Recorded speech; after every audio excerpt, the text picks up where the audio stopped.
Okay, good morning, good afternoon, good evening, everyone, from whichever time zone you're coming from. We are excited to have all of you. This is the finals, the grand finale of the hard work over the last 48 hours, and we are excited to be here. This is track C, and we are going to go through the presentation shortly. I'm sure most of you know me already. I'm your track lead. My name is Dennis. I'm a physician, originally from Ghana, currently at Harvard. And I'm here with my co-host and hack team member, Kat. Kat, do you want to also introduce yourself? And then we can take us through the order for the day. Sure. Certainly. My name is Kat Krieger. I am a second-year MBA student at MIT. Helping out this weekend, and I have been working mostly with mentors, so I probably have not met most of you, but I'm really excited to see the final presentations. Awesome. So let's take it away, Kat. Okay. Will you go to the next slide? Sure. Okay, so just to go through the logistics before we have the judges introduce themselves and get started. This presentation is being recorded, so just to let everyone know. Only one member of each team will present and should unmute, but all other team members may join to help with Q&A. You hopefully have practiced this, but just as a reminder, there are 3 minutes to present and 2 minutes for judge Q&A. And during the presentation, Dennis is going to hold up a sign that says you have 1 minute left. So whoever's presenting from your team should make sure that you can see Dennis's screen, as that will be your indicator, and we're gonna have to stop sharp at 3 minutes. The order in which you will be presenting is random, and when one presentation is starting, there'll be an up next at the bottom of the title page, so you'll know and you'll have 5 minutes to get ready and make sure you're ready to go. I'm hoping you're all ready now. If you will be presenting for your team, you should use the raise hand button in Zoom so we can see you, and then we will unmute. We'll let you know when it's time to unmute. And when it's your turn to present, you should unmute your audio and turn on your video if you like. We will be controlling the slides, so when you're ready, just say slide, and Dennis will change the slide for you. If you are worried about audio or internet connection at all, I recommend you keeping your video off so that we can hear you better. We don't need to see you. That's not as important. And then the judges are gonna pick 3 winners per track. So after this, there's deliberations, and then there'll be the winners announced around, I forget, I think 3 o'clock it starts. Yeah, 3 o'clock will start the final announcement of the winners, and the celebration will begin. So everyone should stay muted at all times until you're explicitly instructed to unmute. And with that, let's flip and go to the judges' intros. Oh, awesome. So ask our judges, thank you so much, judges, for your time and commitment to do this for us. So if you can introduce yourself, starting with Nate. Hey, Nate Baer. I'm a partner at Boston Consulting Group Digital Ventures out of Los Angeles, California. I do all digital health work. We build new startups with BCG clients and new businesses within those startups. Really looking forward to seeing all the pitches today. Awesome. Stuart? Stu Crucell. I'm a senior director with MIT Sloan Global Programs and a senior lecturer with Global Economic Management, one of the co-organizers of this. So on behalf of the organizers and the team, thank you all for participating. I hope you've enjoyed the weekend, and we can't wait to see what you've done. Jillian? Hi, my name is Jillian Mckay. I'm a researcher at the London School of Hygiene and Tropical Medicine, and I'm also currently with UK Med, the Tackling Deadly Diseases in Africa program. I have a lot of outbreak experience, Ebola, COVID, measles, cholera, so I'm really looking forward to hearing what you guys come up with. It'll be great. Awesome. And Anjali? Hi all, I teach at the Sloan School of Management, where I also do research on global health delivery. I've done about 100 projects with MIT students in frontline healthcare delivery, and looked into Ebola with a mini class here. So I'd love to catch up with many of you and can't wait to hear what you have to say and share. Awesome. Thank you so much to our judges for your time, your commitment. We very much appreciate it. We'll jump right in. And this is what Kat mentioned. If you are ready to present, just raise your hand. You wait for the host. The host will ask you to unmute and you present for 3 minutes. We are very strict on time because we don't have so much time. And then only one member is presenting.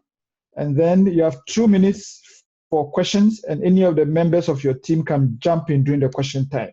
So with that said, we are good to go. And we're starting with Team Funda. That is Group 38, Team Funda. Your slide is coming up. So the one who is ready to present can unmute yourself, and then you're ready to go. And then next up is Local Champion. So you're on deck. Please get ready as well. Awesome. As you guys call out the next up, could you call out the team number as well? Awesome. Yeah, up next is 001. Right now is C038, Funda. C038, you are up next. You have 3 minutes to start, and your clock starts now. Hi, welcome to Funda. Funda means learning in Swahili and Zulu. Speedy, smart learning, moving faster than COVID to the African continent. Next slide. Alice is a link to the last mile and an anesthetist working at one of the 44 district hospitals in Rwanda. She is managing a ventilated, severely ill COVID-19 patient, and she does not have training and mentorship that she needs. She is consistently called by community healthcare workers also who need her help for up-to-date information. Alice's problem, next slide. Alice's problem is faced by more than 1 million healthcare workers across Africa. It's a lack of access to affordable education, training, and mentorship for frontline healthcare workers for the COVID-19 response in Africa. Funda is here to help. Next slide. Funda offers a delivery platform solution to provide a low-cost education using USSD technology and telesimulation training with an offline use feature for limited resource settings, using information made readily available by local professional medical bodies. Telesimulation can include both low-tech and high-tech options with interaction and feedback. It's available in multiple languages and can be adapted to smartphone use with NLP and AI compliance. Next slide. This is an example of what our USSD technology can look like. This technology can also run on low-feature phones widely available in Africa. Next slide. This slide summarizes what Funda has to offer. Next slide. Our long-term strategy is to create a scalable, sustainable delivery platform to improve the skills of local providers addressing COVID-19 and beyond the pandemic, designed to be modified for multiple country use and multiple languages via pre-existing translation technology and with a feasible revenue model. Next slide. Our USSD technology can be launched within a week. We've chosen Rwanda to launch the pilot program because we have a verbal agreement with the Rwandan District Hospital and stakeholder buy-in to conduct a pilot program immediately to launch the USSD to 1,000 healthcare providers and provide telesimulations to 40 skilled healthcare providers and potentially to screen 30,000 patients for COVID-19. We will secure a grant of $50,000 and begin subscription enrollment with the MOH. Additionally, trainees can potentially earn continuing learning credit as incentive, and by the second month, we'll do a scale up across Rwanda and then expand to other African countries with an equity lens to bring healthcare to the most vulnerable populations and communities with the least access to healthcare and training in Africa. Next slide, I see that we're on.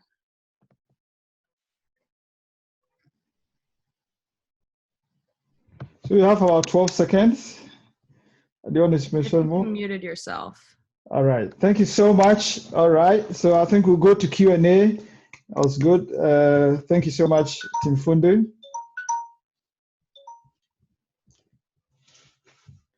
So our judges can take away for the next 2 minutes.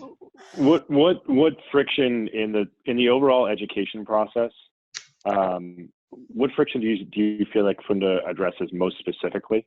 I guess it's a little unclear to me what that bottleneck you're really trying to attack is with this solution, as far as that, the need for broader education.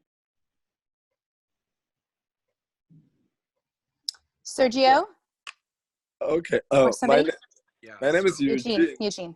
So the problem is that like people in the low income settings have access to the content, but there is no delivery. So we are providing a delivery solution. The content exists, but we provide a technology to do telemedicine, but also to provide online access, and also with raw technology phones, we can have use USSD for the people to access through their phone.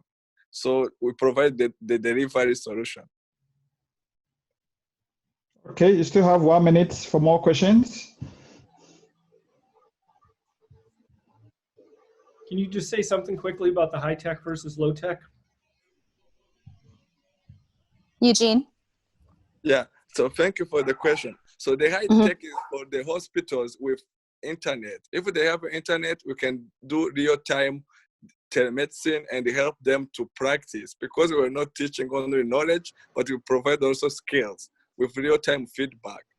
But with people with low technology, we can provide them offline access to those content, but also use USSD for like raw features phone.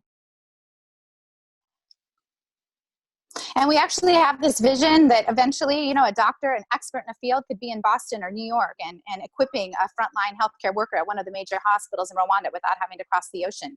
And additionally, this information then can be translated into the low-tech settings to community healthcare workers way out in the last mile. Awesome. Thank you so much. I think your time is up. Thank you, Team Funda. Thank you. So we'll move on to the next team. Thank you. Teams, thank you so much for your presentation, guys. You move to Team 001, Team Local Champions. If you can unmute yourself and you can start your presentation. Good afternoon, everyone. Thank you so much for inviting us. We are the Local Champion. My name is Bintu Jalaba, and I'm presenting for the team. Next slide. 49% of healthcare services in Nigeria are delivered by informal healthcare practitioners. In less developed countries like Liberia, Sierra Leone, and Guinea that are still recovering from the Ebola crisis, that number can be up to 70%. Yet, informal health practitioners like community health workers, traditional or alternative medicine healers, and do not have the training, and neither are they prepared to handle the COVID-19 patient in West Africa. But yet they have the most exposure. Next slide. Next slide. I think the reason for this, I'm sorry, back please. I think the reason for this is because there's a 2.4 million healthcare deficit, leaving 2.3 healthcare workers per every 1,000 people. That leaves 1.3% of the healthcare workforce to address 25% of the global disease burden. Next slide. Next slide. Our solution, back please. Our solution takes into consideration the impact of community leaders. It integrates the community health, it integrates the community leaders, the COVID task force of different countries, and also the government agencies. The reason that it's important for us to engage community leaders is because they understand their demographic, they know the needs of their community, and they're vested in the well-being of their community. And it also gives us a structured way to identify informal health practitioners without causing risk to the population. Our solution also is very incredible because it allows for two things.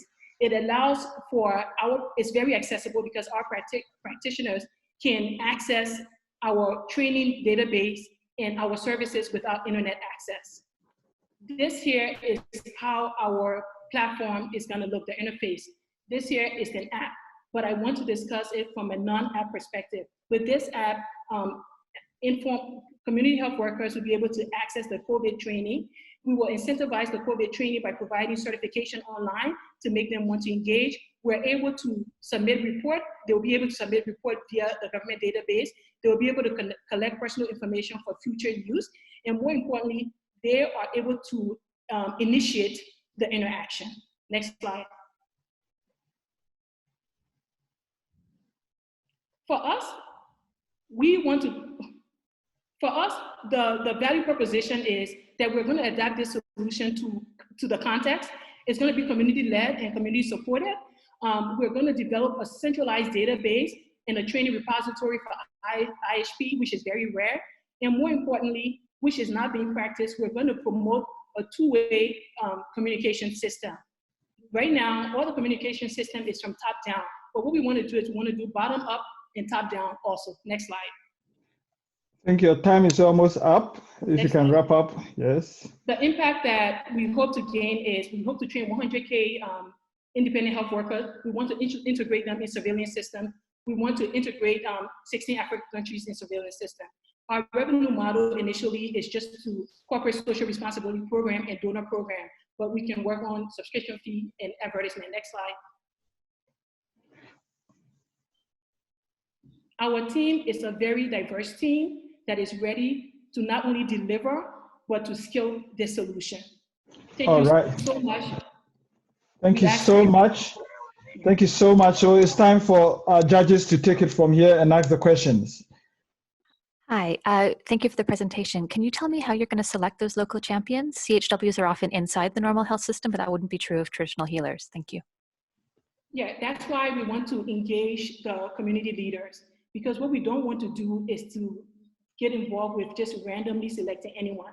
But we feel that the community leaders know their community, they know the key players in their community, and they know how to engage them and how to incentivize them. So it would be important to leverage that opportunity. In order to make, let me make an addition to that. So already there is a demand from the community leaders because they want to protect, they want to ensure the wellness of their community. So in order to address this COVID crisis in a rural level, they need that help. So the demand is already there. So we will just onboard them using like existing resources like social media and like governments and NGOs and onboard them onto our platform.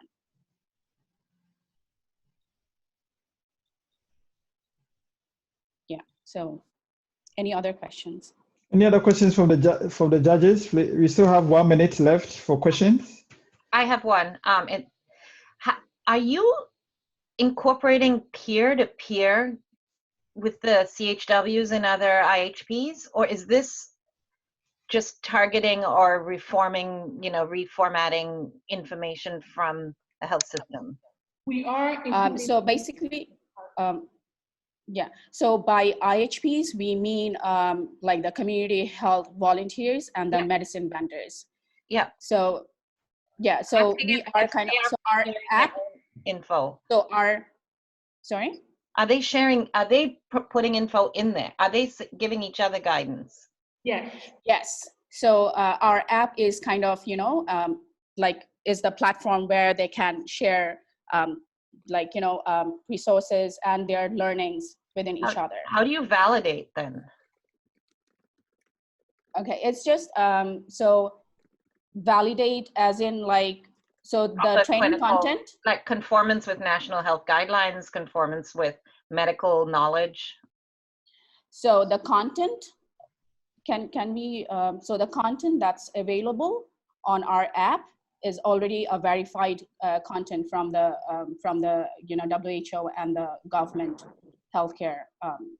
And they can share only that information, not their own information. Okay, sorry to interrupt, guys, but that's fine. I think your time is up. Thank you so much, guys.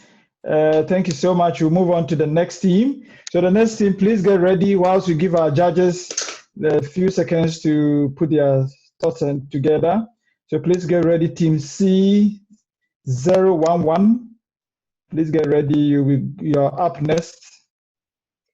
And guys, we're seeing your questions about controlling the remote. We cannot pass it around. It's too hard to do at this speed.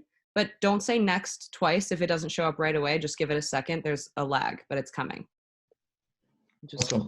Can we start, Kat, with the next one? Yep, go ahead. Awesome. Okay, so please unmute yourself and you are good to go.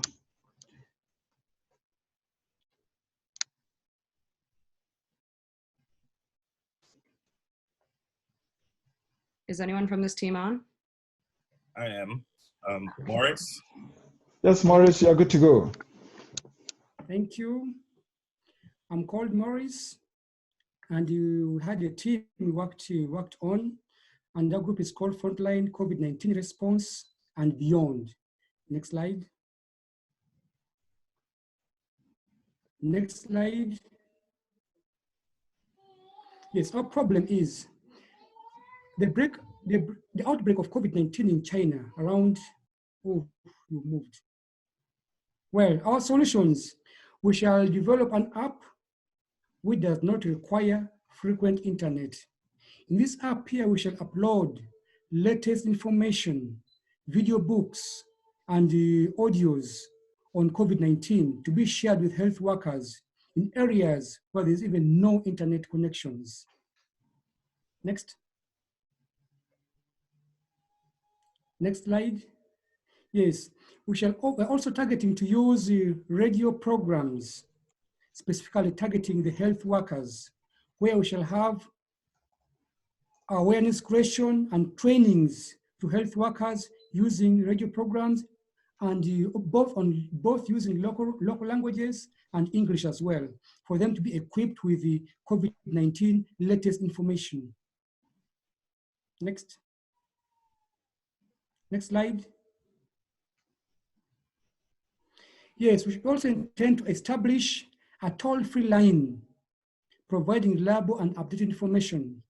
Since not all health workers can access smartphones or internet, but when you have a toll-free line with a personnel ready to provide information to the health workers and even training on COVID-19, it will be very helpful for the frontline workers in fighting the pandemic. Next slide. Yes, also intend to organize teleconference with some allied and non-health workers around the world, whereby we shall organize health workers to listen and also be taught using the teleconference to understand how to manage COVID-19 cases wherever they are. Next slide. Next. Yeah, despite the fact that COVID is the world pandemic, there is hope in Africa to wipe out COVID-19, just like smallpox. With health workers prepared, equipped, being at the forefront of the fight against pandemic, COVID-19 will not be a threat to Africa. Thank you. Thank you so much. It's time for questions.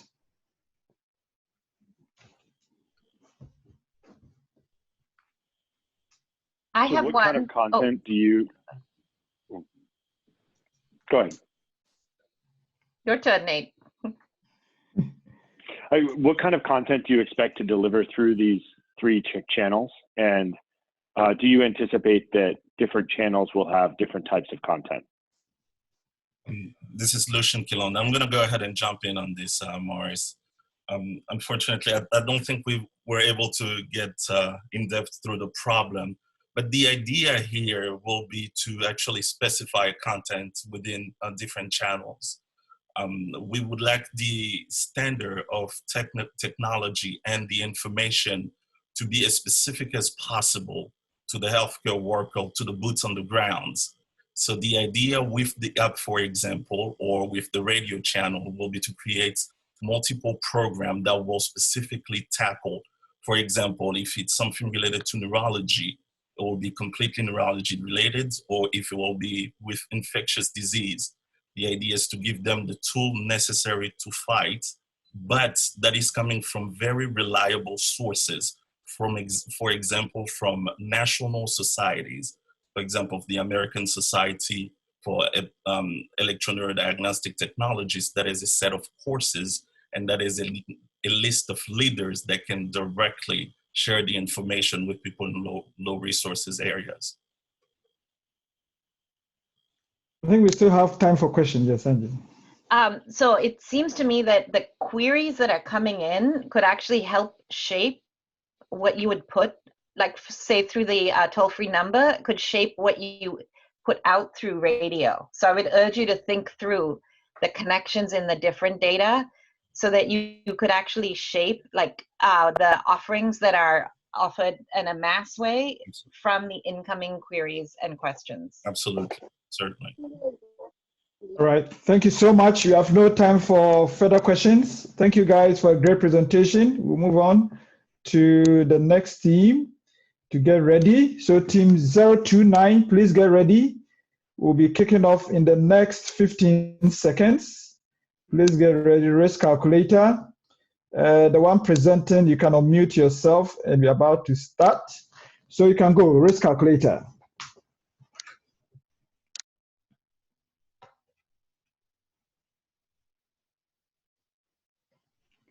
Team C029, risk calculator. Can we see you?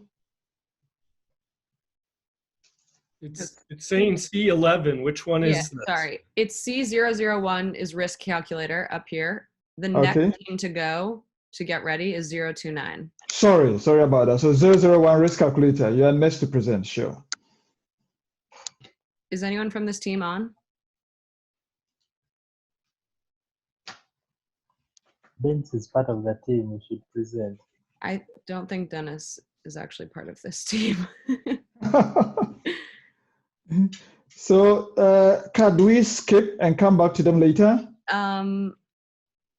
I don't know if we're gonna have time for that. Is anyone from this team on?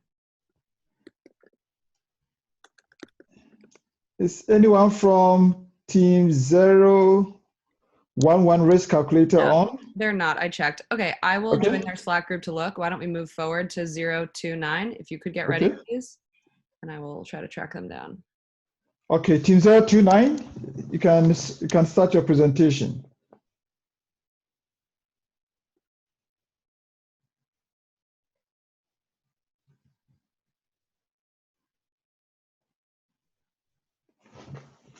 Hello, team 029, can you hear us?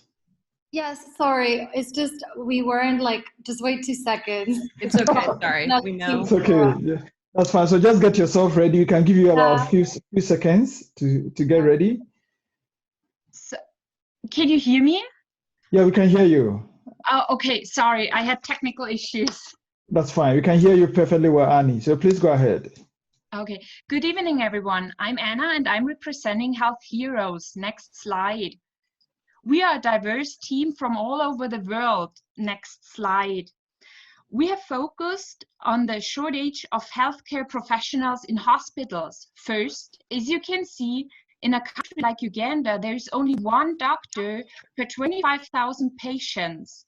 Second, we have identified a large pool of available medical students who, according to our surveys and interviews, would largely be willing to volunteer. Next slide. We have created Health Heroes, through which we connect students and hospitals in Africa by offering customized matchmaking and onboarding training. Next slide. We will offer a range of services as listed below. Next slide. So this is how our prototype works. Please take a look. Video, please.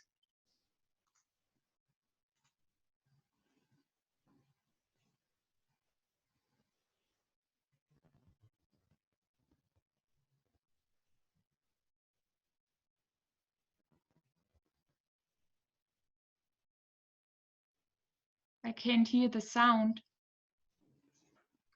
Yeah, I don't think videos work like this in Zoom. Yeah, the sound usually don't come on Zoom. That's the problem, but that's fine. I think the judges can see the presentation.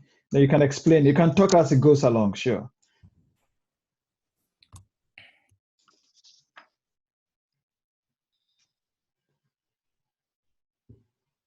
Hi, so I'm just going to jump in to kind of explain what the video was showing. So it was showing that students join, we verify their accounts, then hospitals can put vacancies and students can apply directly through.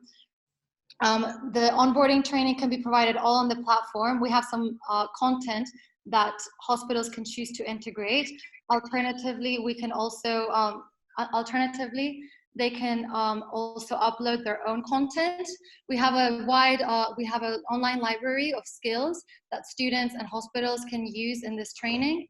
And we also have an online community that can chat and can participate in forums, and so learn from peer to peer. Great. So we'll move ahead. Yeah. So next slide. Sure, we'll move ahead. 1 second. I think, yep. So we aim to operate as an outcome-based, sustainable B2B platform. We will offer our customers a subscription-based model. The students can be registered for free. Next slide. Okay, yes, I think it's on now. I think because of the video, we had some few technical challenges, but then we'll go on, sure. Our long-term vision is to expand our users and also across Africa, helping hospitals in a cost-efficient model. Students upskill and learn from a community in all major languages, improving the quality of the future workforce during and beyond the pandemic. Next slide. Here's the knowledge pool our founding team brings, here are just some examples of the kind of strategy partners we would like to collaborate with. Next slide. So this is the knowledge pool our founding team brings together to make this happen. Next slide. We already asked doctors, next slide, as well as medical students in Uganda and Kenya, and they are totally on board with this idea. Next slide. So our solution is already online. Please feel free to check it out on healthheroes.org. We just need to put this in a scalable service architecture. So let's make this happen together. Next Awesome. slide. I think you're out of time. Thank you so much for your presentation. I think the judges will take questions now, and then during the questions, you can refer back to any part of the presentation. Thank you. Great. Thank you so much for that presentation. Can I ask, you'd said that this was an opportunity for medical students to volunteer, so they won't be paid. There won't be a kind of, specific guideline that the hospitals have to adhere to in terms of safety training, et cetera, once the students arrive at their hospital site? Hi, I'm going to jump in to answer this. So basically this will work as any medical, so it will have two options. It can be paid part-time work, or it can be volunteer work. Paid part-time work would be undertaken with the same liability guidelines as any medical placement. So hospitals are liable for supervising untrained students and only assigning them tasks that they are competent in. And that will vary obviously depending on the country regulations that we're operating in. And with regards to the volunteer work, it is basically just like a learning medical placement, only that this isn't organized by your university. It's organized by the students and by the hospitals. This is great. I love the website too. I'm clicking around on it right now. So what do you see as sort of the critical next steps here? You said you need some sort of, kind of scalable architecture. Yes. Can you be more specific on that?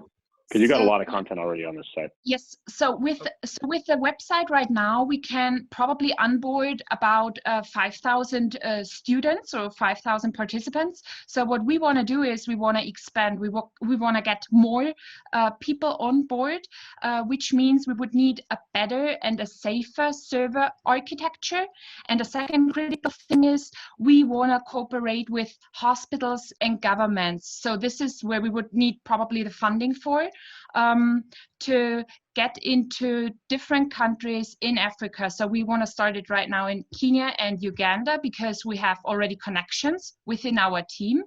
But then on, we would need help, yes, to get governments and especially hospitals on board to cooperate with us. Thank you so much. I think we are out of time, unfortunately. Thank you so much, guys. We're going to move on to the next team. That is Covert team 052. So get yourself ready. We'll start in about 15 seconds whilst we give our judges time to fill their forms. So please get ready. Team 052. You're ready? Okay. All right. The next team is EFR 024. So you have 5 minutes. Please prepare. Awesome. All right. So please take it from here. The virus doesn't care about borders. our solutions to COVID-19 shouldn't either. Doctors around the world are overwhelmed and have to adapt their practice day to day. Slide. Next slide, please. Our multilingual survey of more than 100 doctors reported the following problem. 45% of doctors reported a lack of clear guidelines. 32% described a lack of expert advice on managing COVID-19 cases. And interestingly, the main online platforms used by doctors were Facebook and WhatsApp, far ahead of the main existing medical forums. This shows the need for personal connection during this COVID-19 pandemic. And all doctors indicated that advice from overseas doctors could be helpful for them. Slide.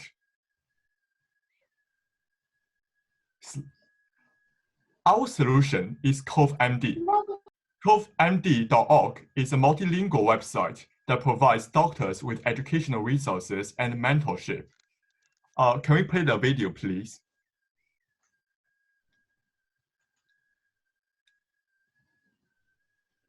So you can explain the video as it plays.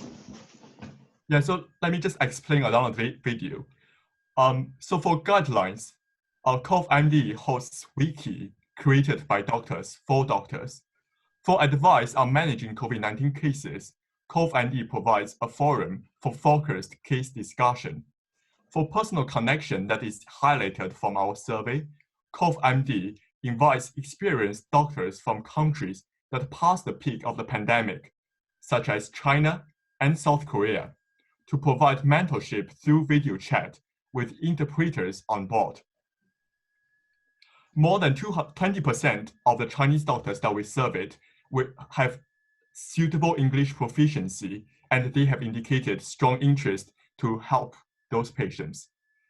Current medical forums, as you can see from this slide, lack the above features and are often restricted to developed countries. Slide. So, we create our platform and we want to move on by the following steps. We first want to conduct a pilot test with doctors that we have contacted. So in specific terms, we have contacted Ghana's Medical Association and hoping to strike a collaboration with them. Second, in the next month, we will expand our user base and refining the platform with about $1,500 in cost. In third step, we will also be set up intelligent matchmaking algorithm to help doctors match to their mentors. Slide.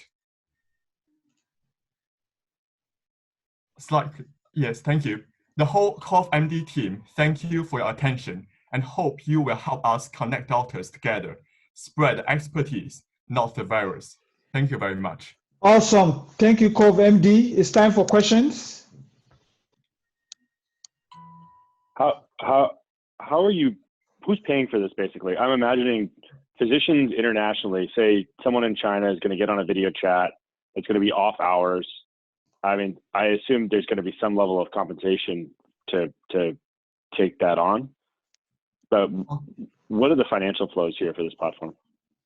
So yeah, so our platform aims to be non-profit, to answer the second question. So for the first part, I think yes, there will be kind of like, so the doctors will be come on a voluntary basis. And the reason why we have to do that is if doctors were to take any revenue outside their hospital in China, then there will be a lot of administrative barriers. So, but I think from our surveys, quite a number of, actually 20% of them indicated interest to talk to overseas doctors. And I think the reason is because they actually have some research interest and research interest in expanding their medical connection outside China. Good. We have time for one more question. Go ahead, yeah. Jillian. Okay, thanks. So I appreciate that you're hoping to do a doctor-to-doctor linkage. However, doctors aren't the main healthcare providers in most places in particularly rural and low-income Africa. Can you explain why you chose to use doctors and not nurses as your end target user? Right. So the reason why we also, thank you for your input. So the reason why we choose doctors is because doctors have the, received a more formal education training, but actually our platform will also aim to provide consultations for nurses and other affiliate healthcare workers as well. So it's not restricted to doctors. I think in order for participants to understand, we're going to have targeted, so we are going to have like forums for nurses and forum for doctors. So, but doctors from China, they are able to participate in both forums. And by your advice, I think it's very suitable for us to reach out to nurses and healthcare managers in China as well. So because they will have an insight to provide. Okay, thank you so much for your presentation. We are out of time. We will move on to the next team, that is team 24. Please get ready and unmute yourself. Let me know when you are on and we can start. Team 24. And up next is team C006, the Medicare team. Please prepare. Okay. Okay, thank you. Team 24, you're on. Good morning. My name is Joseph Powers, and I'm a member of the Emergency First Response, EFR team. When we began the MIT COVID-19 challenge, we wanted to make sure that we were looking at who is supported and who is vulnerable and considered at great risk for exposure. The problem that we discovered when we started diving into this is there's no online clearinghouse to be able to bridge the splintered network of distribution for PPEs, personal protective equipment. Next slide. In 2014, we saw the Ebola outbreak. 4% of the 17,000 fatalities were healthcare workers. They were the victims trying to take care of those that were sick. Having adequate PPEs provides a layer of protection needed to ensure that they are able to continue to support those who they're trying to care for. Being able to access PPEs continues to be a challenge. Currently, Africa's Centers for Disease Control acts as a distribution program for the UN World Food Program, distribution of PPEs. And that's the medical devices, technology, equipment, as well as PPEs for the World Health Organization. While we're trying to mitigate the effects of the virus, we're also still trying to educate and provide safeguards to exposure from virus and disease. In March and in April, Africa got support from the World Health Organization and from China, and actually was able to receive PPEs, test kits, medical supplies for 35 countries. But they still were looking and needing more support. Next slide. Some of the countries continue to struggle in obtaining PPEs, and they have been growing now their own companies and organizations and starting to make their own PPEs. This created a greater need for a mechanism that allows those that have to be able to share that they have available for those that are in need. By crowdsourcing, we were looking at a way that we can now connect immediately through sharing that information for those that have to those that now need. This level of access will impact the spread of the coronavirus directly by reducing potential exposure to healthcare workers and others in the community. Next slide. Through the use of technology, we can communicate the need as it comes up and provide the information of where to be able to access it or who may have it to fill that need for that community. Also, we know that the supply for that community also it also includes water, tools, overcrowding. There's a lot of challenges. Even just providing a mask starts that process to eliminate or begin to put a barrier for that challenge. Next slide. All right, thank you so much. Thank you so much. Your time is up. You're going to go for questions, and the judges will ask you questions. Can I jump in? This is a totally important problem, but I wasn't getting how much it's a tracking and inventory management and then logistics and decision-making challenge. I don't understand what portion of all of those tasks you are undertaking to do and how you will coordinate with national governments and others. Because I totally agree this is an issue, but how are we managing the logistics and inventory here? every country, and in those countries, every community has post offices. And by networking and supporting and working through the post offices, those that don't have devices are able to communicate, can go through that as a mechanism to communicate their needs. And yes, through actually an algorithm designed to look at the numbers, areas, populations, we can start to map out where those areas are now growing and expanding that need actually more support and services. Those that are requesting less services or less PPEs, so we can start to see the transition from them. We have time for one more question.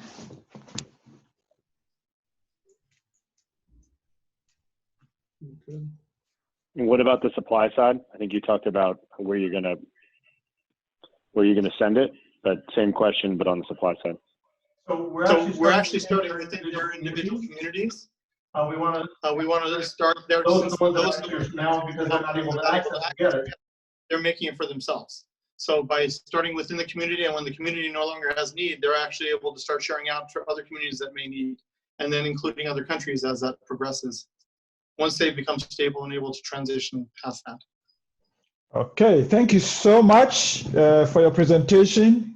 That was good. Now we move on to the next team, Team Medicare 006.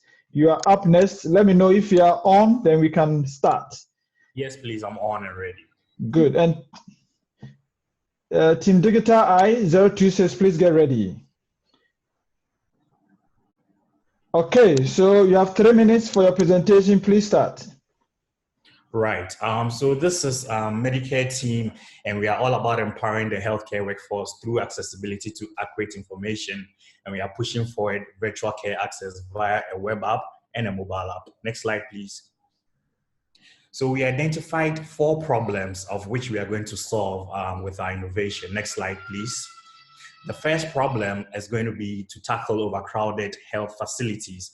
We know that there are long wait times at these health facilities. It increases the risk of exposure to COVID-19. On average, it takes about 2 to 5 hours for a patient to see a doctor at a healthcare facility. Next slide, please.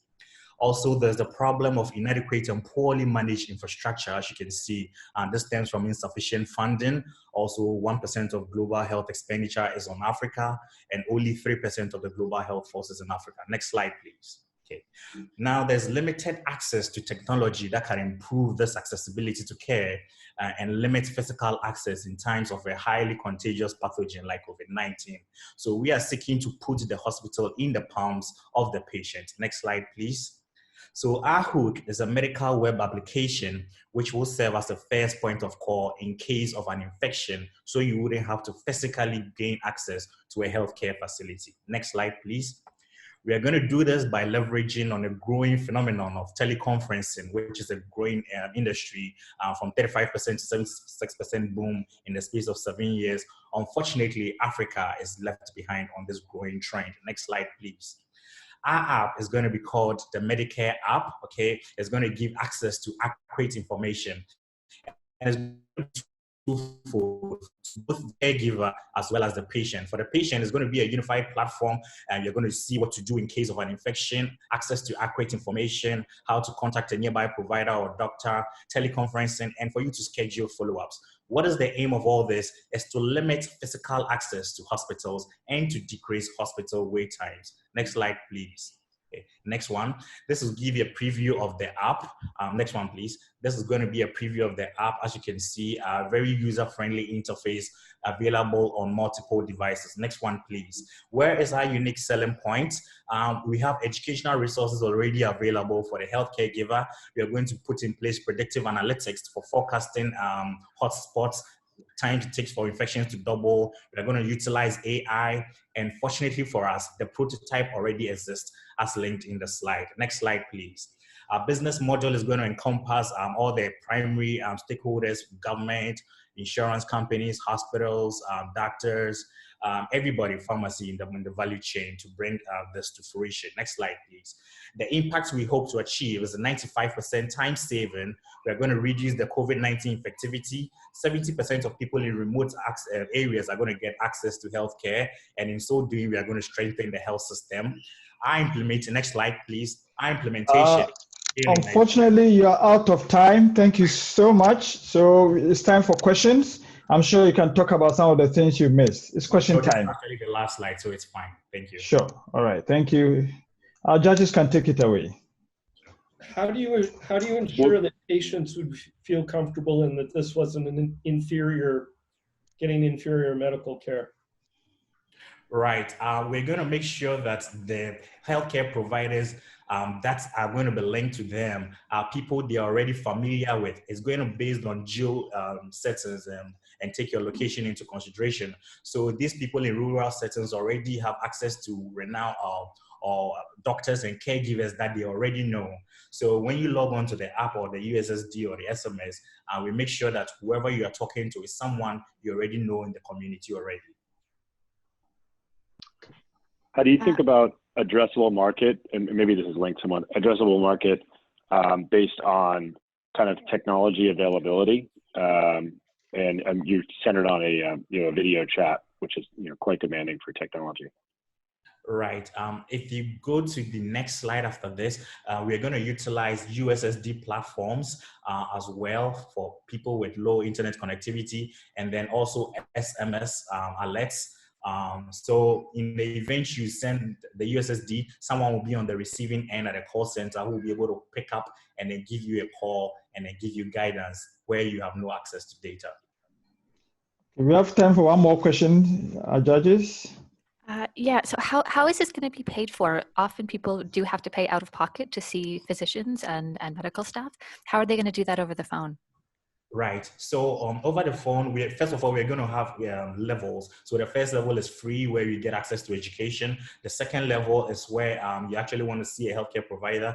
In Africa, in most countries, we have mobile money payment platforms that are already in full effect. So you don't have to go to the bank. You can send money right away from the comfort of your home, right from a phone or any mobile device. So this has been very effective in Ghana, in Nigeria. And so we are going to utilize this system to get people to pay for premium services on this app.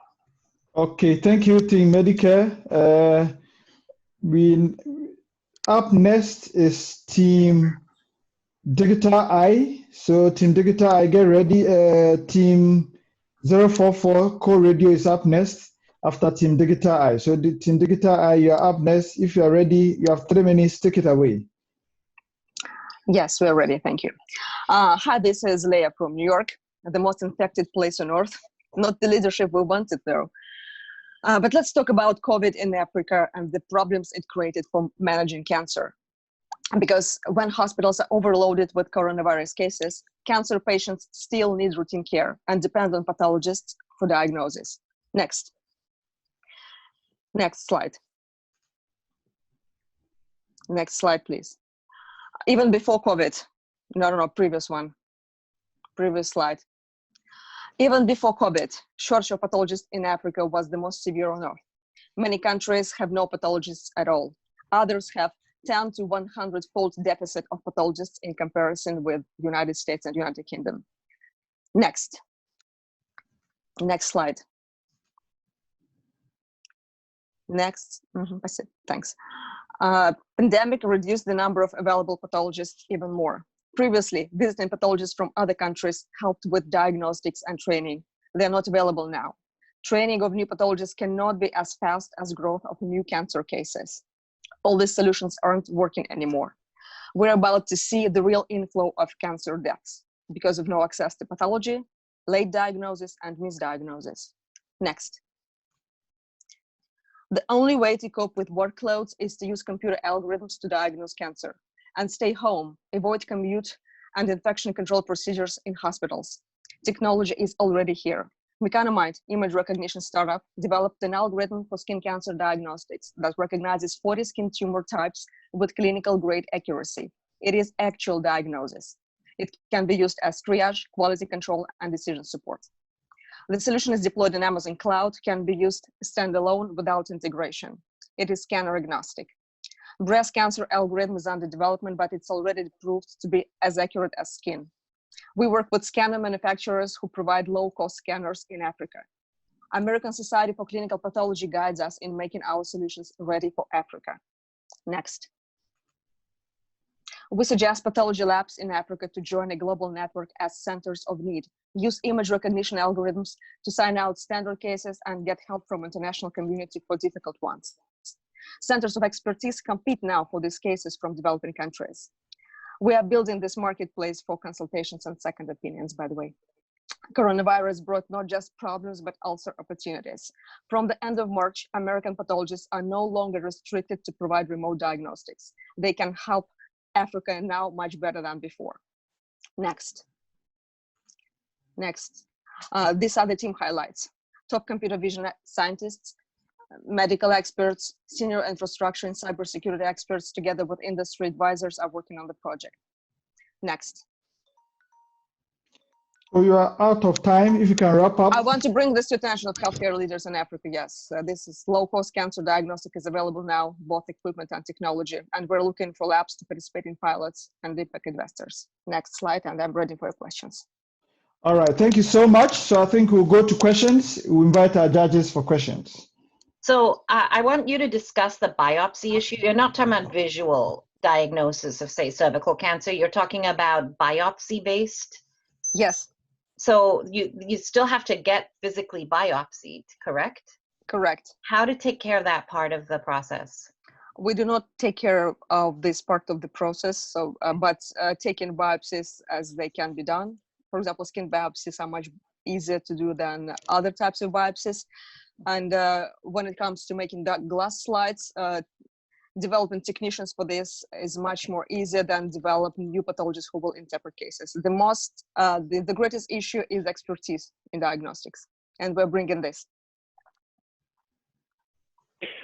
What is the market in Africa like for AI-based pathology versus the market in, say, Europe or the US?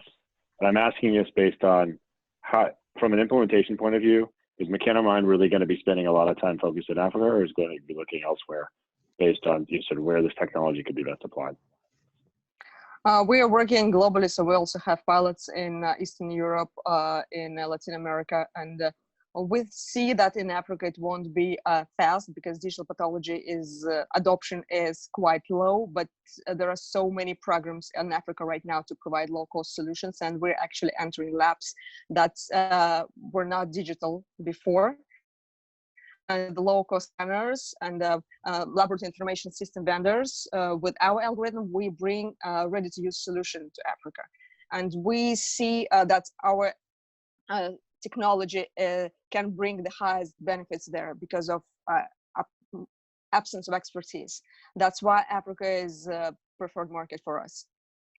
What contribution is this, has this weekend made to this project? Say it again, please. What contribution has this weekend made to this project? Discussing about implementation in Africa and Africa situations and some regional expertise. I'm collecting contacts and for partnerships. All right. Thank you so much, Team Mechanomind. We would give our judges 15 seconds to do their forms before we go on to the next team. So Team Radio, Co-Radio, please get ready. Team C044, please get ready. You start shortly.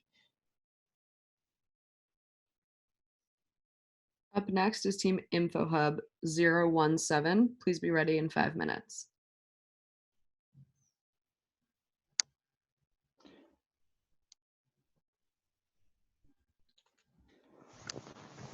Team Co-Radio, are you ready to go? Yes. Awesome. Okay, so you're up next. You have 3 minutes to start. Thank you. Hi, we are Co-Radio team. Next slide, please. We are a group of people from different geographies that bring a diversity of experience when it comes to different fields that we have worked in. Next slide, please. The problem that we are tackling is that healthcare workers in Africa are not always able to access the latest and the most accurate information about COVID-19. Next. Our mission is to democratize this process so that access to COVID information is available for all healthcare workers in Africa to save lives. Next slide. And the way we plan to do this is create a process where meaningful COVID-19 data can be delivered to the healthcare workers in Africa from healthcare experts across the world via radio, podcast, and voice notes. Next slide. If you think about our solution, there are two big elements to it. What you see on the left is a radio call-in program where healthcare workers in Africa call in and have a real-time response and advice coming from the experts worldwide.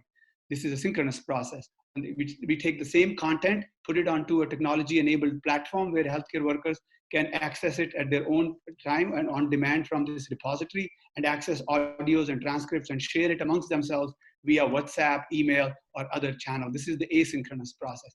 Next slide. There are a lot of moving parts to it. The one thing I do want to highlight that we are going to focus on 3 languages, primarily English, French, and Portuguese, because those are the 3 predominant languages for healthcare workers across Africa. We will narrow down our medical experts who are focused primarily with experience in Africa. And then the content will be driven by the questions being asked, anything from patient acuity, management guidelines, and many times there are no guidelines. So what has the experience been for individual management items? Next slide. We already have commitment from Kenya Broadcasting Corporation and a radio station in Mozambique and the Africa Editors Forum who want to start using our application. Next slide. We also have commitment from 3 experts, one a pulmonologist at a hospital in Lisbon and a nurse in Los Angeles and a chief nursing officer of a hospital in Florida who are willing to jump on a call and answer those questions on radio. Next slide. We think the beauty of our solution, it's low cost. We can start tomorrow and we build on that content to create more solutions and more channels for that solution to be provided to the healthcare workers in Africa. And we think we are scalable for every problem that comes in the future. Lastly, we see ourselves as a nonprofit entity, and long-term, we can become financially self-sufficient by continued medical education programs. And last slide, after this, please.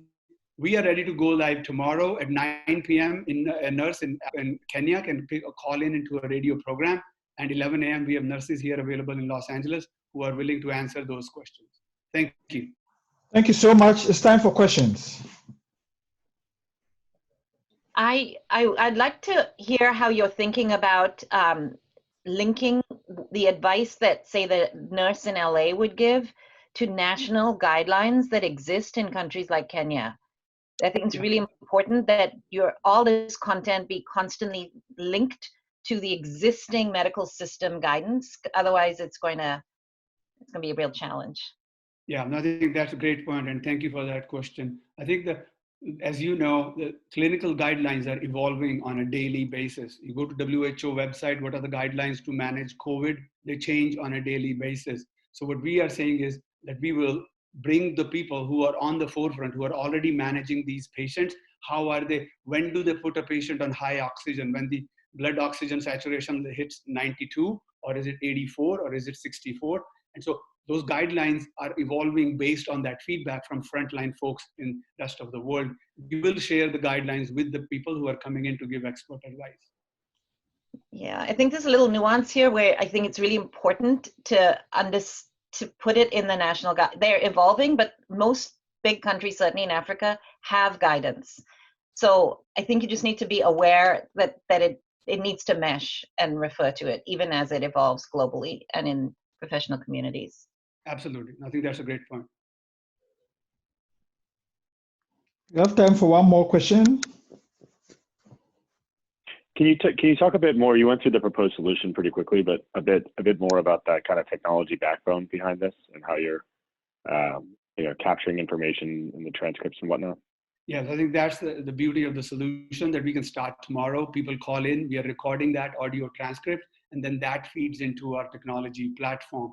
Those are searchable, those are meta tagged with hashtags that people can easily search in English, French, and Portuguese. And then that sound bites can be shared by the healthcare workers in Africa amongst themselves. So when we talk to folks in Mozambique during the last 48 hours, that's what they heard, that they don't have an expert that they can share, or they can learn about how to do proning in a patient. How long do you do proning? How often do you do proning for a patient who's on a ventilator, say, for example, or when to start oxygen. So taking those sound bites of very specific, actionable small topics and sharing it, and it will all be accessible online.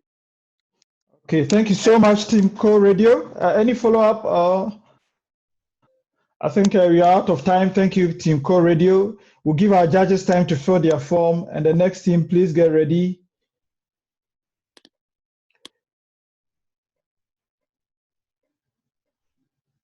Next up will be Team InfoHub C017. Please get ready. You go in the next 10 seconds. If you are presenting, or please unmute yourself. And after Team InfoHub will be Team Shin. That is C034. Team InfoHub, are you ready?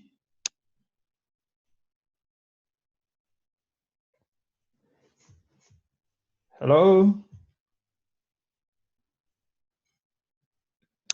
Team InfoHub, can you unmute yourself?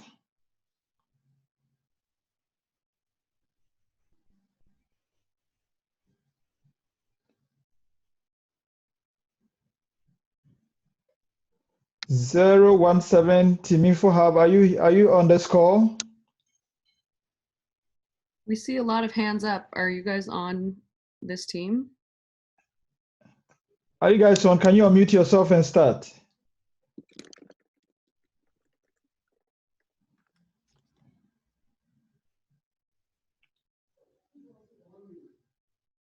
Hello?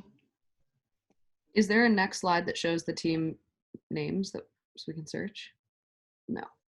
Or the next, or we skip them to the next team? I guess. Okay, if you have time, we'll come back to you. If not, we'll move on. So Team Chin C034, please get ready. We'll skip this one. Okay, anybody from Team Chin 03? Chin. Okay, so you have 3 minutes. Please start. Hi, everyone. Thank you for having us. We would like to present CHIN, the COVID-19 Healthcare Information Integration Network. Next slide. Healthcare workers across Africa need up-to-date information on the COVID-19 response in their countries. However, a number of barriers exist. First, limited internet access prevents many rural and less resourced areas from receiving information over the web. Second, it is difficult for federal governments to track and report changes that are important at a local level. Finally, sources that try to provide locality-specific information are disconnected and inconsistent, leaving providers questioning what is reliable. Our solution is an SMS-based platform for information distribution. Users don't need Wi-Fi. They can text the number powered by Twilio that dynamically responds to them and interacts with our backend. For our backend, we built a scalable serverless platform with Firebase, an extension of Google's cloud platform. This is a reliable service that can easily scale to millions of users and is trusted by large organizations. CHIN will act as a hub for up-to-date knowledge about training, regional health status, best practices, and locations for more helpful resources. Our developed solution works. This is a real number. You can actually text it, and we plan to expand this functionality in the coming weeks. Next slide, please. If you couldn't tell from our names, our team has strong ties to Nigeria. My country has a complicated healthcare system with Federal Ministry of Health overseeing the state ministries. At present, healthcare workers send all suspected COVID patients to isolation centers run by the state ministries of health. The federal government is unable to keep track of the pace of changes occurring at each state. Therefore, we decided to partner with the state ministries, which directly manage the local COVID response and can establish contact with all frontline healthcare workers. Next slide. To begin, we are focusing on the North, which generally has less access to health resources, as evidenced by a comparison of 2 key health metrics between the North and South. Using hackathon resources, we've built a partnership with Professor Sani Ibrahim, member of the Kaduna State Ministry of Health COVID-19 response team. Kaduna is home to one of the oldest and most prestigious teaching hospitals in the country, ABU, and has set up 3 operational COVID-19 diagnostic centers. This partnership will be crucial for making an impact in the North, as the nearby state, Kano, is poised to become the hotspot of COVID-19 outbreak in Nigeria. Next slide. With our team, a scalable prototype, and a liaison to the Kaduna Ministry of Health, we have several pieces in place to begin implementing CHIN. If successful, we envision CHIN being a resource for disseminating up-to-date, locality-specific information on transmission trends, best safety practices, and necessary training to healthcare workers. Doing so will enable healthcare providers to protect themselves as they provide care and educate their community on the outbreak. Thank you. Thank you so much. It's time for questions. You have 2 minutes. What information is appropriate through SMS delivery? And where do you kind of start and end? I'm assuming that, you know, that medium only allows for kind of so much content distribution. So how we have it set up, I have Ebola here who can talk more about the information we have set up. When people text the number, it'll ask you, click 1 for transmission trends, text 2 for testing center locations, 3 for training, 4 for best practices. We have it kind of set up that way. And the information we're collecting will be directly modified by the state government to fit into the state guidelines for health practices. And Ebola can say more about how it's set up. Right, so you can imagine we just built the entire front end. We want to build an accessible front end, and that is one that you could use through text message. So we basically have built out what that process looks like to get the information that you need. And in order to validate that the right people are seeing this information, we can actually have the information be sent to us from the Ministries of Health. We have time for more questions. So just to follow on that one, so what kind of, can you give me like a specific question that I, healthcare worker, would get answered on this that would change what I do on the ground? I really like the SMS medium. I just think there might be some limitations to it. I think it's important just to understand what those limitations are so that you can really deliver the best through this medium. So one thing we thought about as we were talking to some of the key experts from the hackathon was that if, for example, a healthcare worker working in some village in Kaduna State wants to go out today to look at what's going on in the community and help people, if they know that, oh, the transmission level, your region is now a hotspot, you should be more careful, wear this kind of mask, sending out information about how to use PPE in a proper way. If you're running out of PPE, where your state government has made these places available on a day-to-day basis, I think is really the key information we'd be trying to provide. Also, because we have all of the phone numbers that are registered in our backend, once things do change, we can actually just message them right when that change comes and they can get that information directly. Thank you so much. I think we're out of time. Thank you so much, Team Chin. We'll move on to the next team. We'll give our judges 15 seconds to fill their forms while the next team gets ready. The next team is Team Debunker 002. Team Debunker. Kindly unmute yourself and get ready. We'll start shortly. Okay, let me know when you're ready. Sure. We'll start in the next 5 seconds. We're giving time for our judges to fill their form. Team Debunker. Okay, so you can take it away, Team Debunker. Thank you. Hi, everyone. Did you know that not only does the virus kill, but wrong information kills too? Next slide. Next slide. Okay, next slide. Next slide. Okay. You can skip the video. We've put the link to this video in the chat so you guys can look at it in your own time. So if you guys go to next slide. Okay, so the director of the WHO recently said, "We're not fighting an epidemic, we're fighting an infodemic." Our solution addresses 3 main challenges African healthcare workers face to get adequate information in training, time, and technology. Next slide. Introducing, next slide, sorry. No, keep it here. Go back one, sorry. Okay. Introducing Tomlin, a fun and immersive educational tool for healthcare workers in Africa that provides them with evidence-based information on COVID-19. We modeled our app on Duolingo, a gamified app that employs the science of learning to teach languages. Next slide. Allow me to describe our unique app features. We identified language barrier as a challenge to training in Africa. For this reason, we want to partner up with Duolingo to make a scalable product in as many local languages as possible. By gamifying the app, we leverage fun to promote active learning. Additionally, we deliver translated, context-relevant information across the continent. This feature offers a uniquely competitive edge to currently available COVID-19 information sharing platforms. Globally, healthcare workers are facing extreme pressure on their time. By allowing users to choose how much time they spend on the app, Tomlin offers a time-saving solution by delivering streamlined information. To tackle inequitable access to technology across Africa, we created an online-offline mode and developed a desktop version for users in rural settings. Next slide. Let me walk you through our app design. Tomlin taps into a rich network of vetted African medical experts to create an educational database relevant issues in Africa as they emerge. Next slide. Questions are generated using content mining, which includes a mixture of question types that allows users to engage critical thinking whilst providing immediate feedback to correct any misconceptions. By allowing users to input their language preference, this will minimize any information lost through translation. Next slide. Other features include a dashboard and analytics on game preference, scoring and skill-based badges, and links to original articles with their level of evidence. Next slide. This is why a partnership with Duolingo can leverage their scientific application of educational theories and translation powers to make this a successful endeavor. Next slide. Next slide again, sorry. As you can see on this slide, we have thought about a detailed implementation plan. African patients are not only dying because of COVID-19, but they may also be dying from the wrong, inadequate treatment. Tomlin for Africa will provide healthcare workers from the continent easy, engaging, and trusted information that can be used immediately. Thank you. Thank you so much. It's time for questions. So maybe I missed it, and apologies if so. If this expertise, if these kind of questions are crowdsourced, how are you going to quality assure the information that's then pushed out? Is that going to be checked against WHO, the CDC? Who's doing that quality assurance work? That's a great question.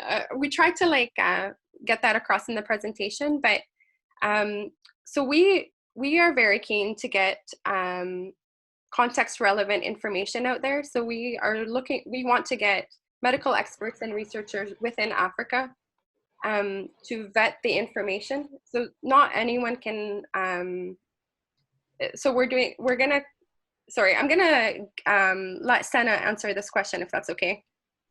Well, I can maybe say something about that. I mean, the goal is clearly to adhere to evidence-based medicine guidelines. So we need really to be able to first generate questions from databases where there is curated information. I mean, there are already such databases, WHO, Oxford, COVID evidence, but then it's true that we have to get also a network of local champions, local doctors, local nurses, and we would like to then contact medical societies in Africa. And also maybe there are huge networks of tropical health institutes all over the world, and those are the people that I would like to have participating in creating the questions for education. We have time for one more question. So I think one big issue is we keep trying to rely on practicing clinicians and other experts who may or may not have time. So I think a lot of these projects need to really validate who has the ability to respond in the right time frame, and to Nate's earlier question, with the right incentives, and which things need to be handled by human feedback versus you kind of data mine or pull out content from existing published material. Right, so I can answer that question. So basically, when we're the simplicity of our UI in just like uploading a document, and the fact that we do a lot of the mining and the selection of the relevant information using IBM Watson by ourselves is one incentive as to there won't be a lot of time loss for the users on that end. And also, as I'm another aspect to this is that actually, if somebody else could add to this. I think you are okay. If you can go quickly, we're almost out of time. I was just gonna say, we really want to rope in educationalists from people who teach medicine at universities within Africa as well. So you can rope in non-clinical people who are doing research to try and be the content experts. Okay, thank you so much. We'll move on to the next team. We'll give our judges time to fill their form. Team crowdfunding, please get ready. You go in the next 15 seconds. And team 023, get ready after team crowdfunding. Team crowdfunding 076, you're next, and you go in the next 5 seconds. Go get ready. Let me know if you're on. I'm on, I'm ready. Okay, awesome. All right, so we'll go shortly. All right, so I'm starting the timer. You have 3 minutes to go. Good afternoon. I'm Dr. Kate Talenko, and I had the pleasure of working with an incredibly global team to develop over the weekend a crowdfunding platform for African health workers. Next. We address two critical problems in Africa. The first is that African health workers do not receive adequate support for their COVID response. They don't have the knowledge that they need, and they don't have the PPE that they need. Additionally, in general, African health workers working in the public sector often have gaps of being paid with months of delay, 6 to 9 months. This leads to high levels of absenteeism, including 50% levels of absenteeism that have been diagnosed in a lot of public facilities. The second problem we're addressing is that donors do not have a trusted low-cost platform that they can use to directly send assistance to African health workers. Next slide. So our solution is we have built the GoFundMe of the African health worker.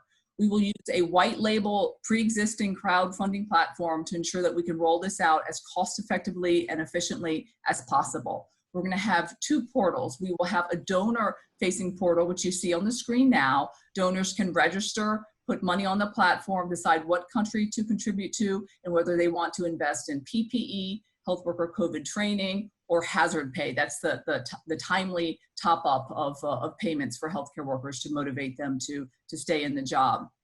Next slide. And then on the health worker side, the health worker portal, we will reach out to them via ministries of health, their employers, and also via professional associations and unions. So these will be verified health workers who will put accounts on the portal. They'll put their name, the type of profession they are, nurse, physician, pharmacist, contact information, mobile payment information, and then they'll prioritize what they need as far as wanting hazard pay, PPE, or COVID education. And then the system would then match up the two and supply the health worker with what they need. And an added benefit is that in order to unlock the hazard pay, the health worker would have to successfully complete the COVID training so that the donor would know that this training had occurred. And in addition, the donors could actually see the health workers that they had helped and put a real human face on this type of aid. Next slide. And we think that we can have an impact within the year. The metrics that we would look at would be the amount of money raised, the number of health workers trained, the amount of PPE distributed, the decrease, the amount of hazard pay given, and then the decrease in absenteeism. We think we can affect it by about 10 to 20%. Next slide. And as far as what makes us different, we authenticate the health worker. So you know this is a health worker in the public system in the country. We also have very low overheads. Our business model would be, once we have grants to start things up, we would take 5% of each donation to help continue the platform and do outreach to our partners. And then we measure impact, which isn't done on GoFundMe or other types of platforms. And then once again, it's the direct provision of assistance to healthcare workers. Next slide. All right, thank you so much. I think your time is up. We'll go to questions. You have 2 minutes for questions. I love that you're addressing the kind of lack of inputs that healthcare workers face. I think it's a real challenge. One thing I learned from working on HIV/AIDS in Africa is it's very difficult to unwind bonus pay arrangements.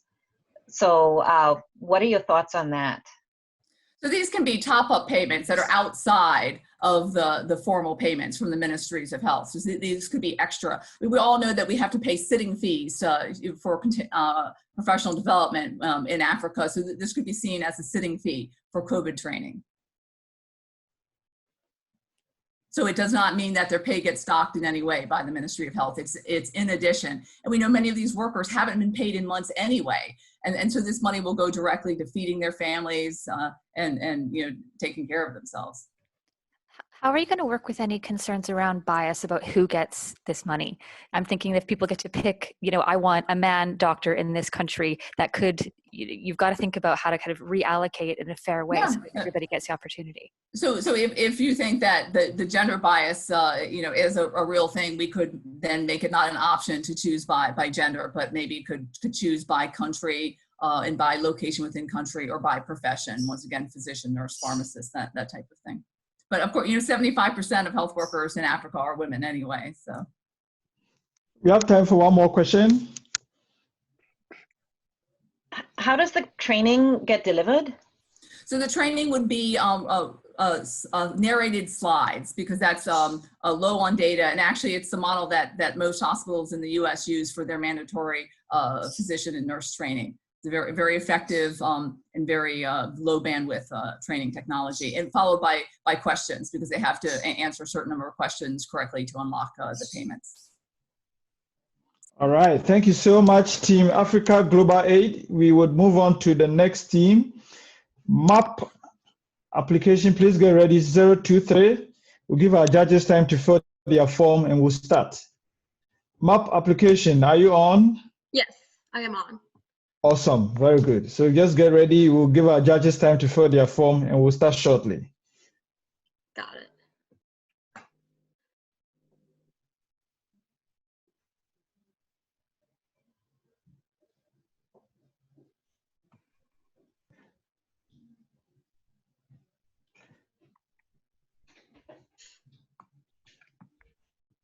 Okay, so I think we are good to go down, so you can take it away.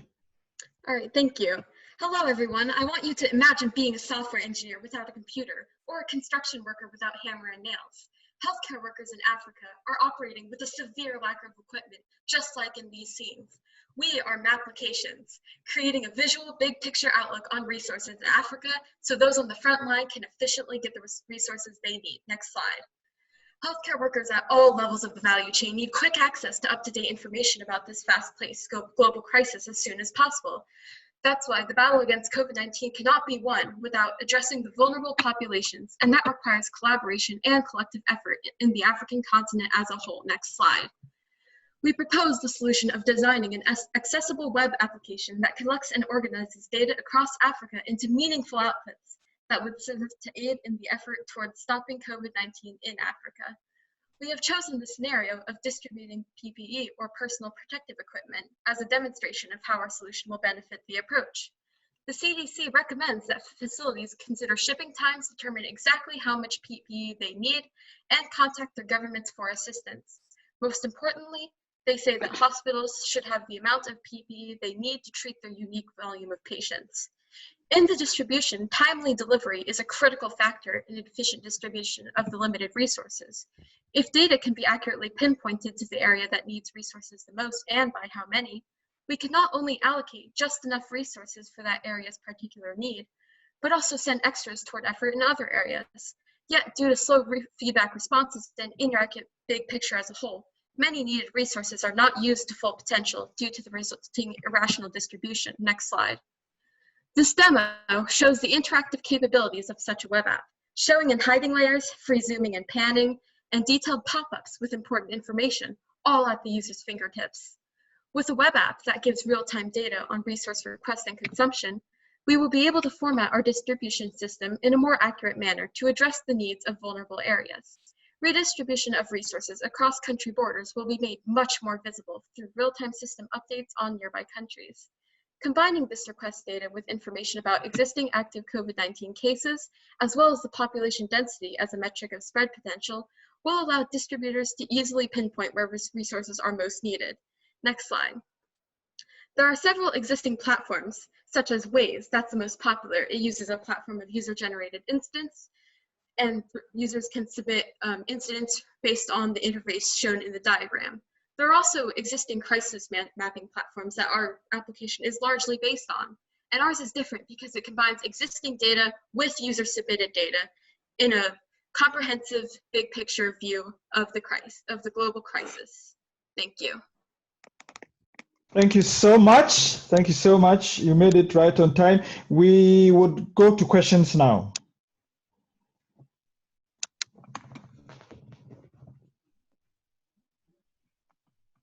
I have one. More specific of... Go ahead. Go ahead, Nate. Go ahead. Could you be more specific of the types of information that are going to be contained on this? I think I got a little bit lost in the presentation of yes. Specifically, what am I going to see on the map? So specifically what you will be seeing on the map is there will be a user interface form on the user's end that allows users to specify what resources are needed, such as face masks, hospital gowns, or even extra medical staff. And that can be that can be submitted along with geolocation information to receive a pin on the map, which can then be expanded to view a pop-up of the detail. Thank you. Of course. So are you guys offering guidance on like what a country should order or how they should be managing their logistics decisions, like who gets what? I'm still not sure whose behavior you want to change. Yes, so the behavior that we're looking to change is the distribution of resources, which are very limited. So some facilities might have extra that they don't know where to send or what to do with, and that would be most useful being repurposed for facilities that don't have as much. So having a comprehensive view of all this data would add to the efficiency of this redistribution to make it more effective. Awesome. We have time for one more question. Okay, thank you so much, Team Up Applications. We'll move on to, thank you so much for your presentation. We'll move on to the next team. We'll give our judges time to fill their form. Team Tuko Pamoja, please get ready. 021, please get ready. And up next after Tuko Pamoja will be Team 007, PP Team 007. So Team Tuko Pamoja, you are going to start. Is anybody on now? Can we hear you? Yes, we're ready to go. Awesome. All right. So just give us some few seconds. You start shortly.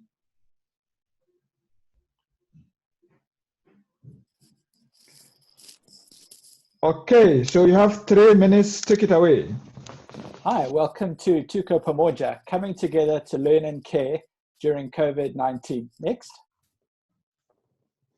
So one of the real challenges that we have in Africa is we've got all sorts of different workers who have access to different technology.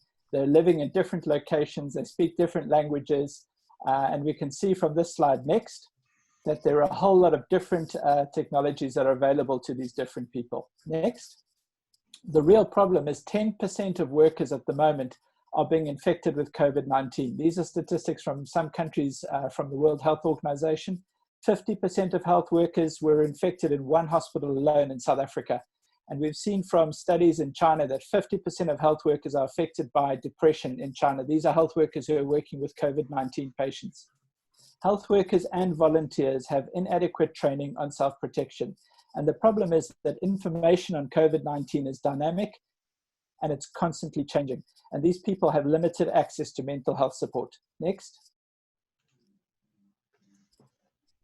The solution that we're really looking at is delivering a multifaceted access platform with personalized curated training and help for volunteers and for health workers with feedback loops to key agencies. So the idea is that a health worker will come onto the system and create a learning profile. This profile will give them access to relevant information, and they will also specify what technology they have access to. They'll be able to collaborate within their team, so they'll notify which team, which hospital, which shift they belong to, and there'll be an element of gamification and rewards. So as they access education information, there'll be an assessment form at the end, some element of assessment, and they'll be able to grow in their status on the system. There'll also be alerts set up for updated information. So if they've accessed and consumed some information and that changes, there'll be a push when that information changes and new information comes through. The training program will also be delivered in diverse methods. So it may be in the form of a podcast or in the form of a poster and a checklist, depending on what access this person has. They'll also be able to raise their hand on the system to ask for support, whether that's mental health support or some other form of health support. Next slide. The way we envision the system working is on the right-hand side, having a product and design service. Here we'll have access to knowledge centers like universities, government health departments, and the WHO, who's already put together a lot of information. The back office team will take that and customize it suitable for the location that it's going to be used in.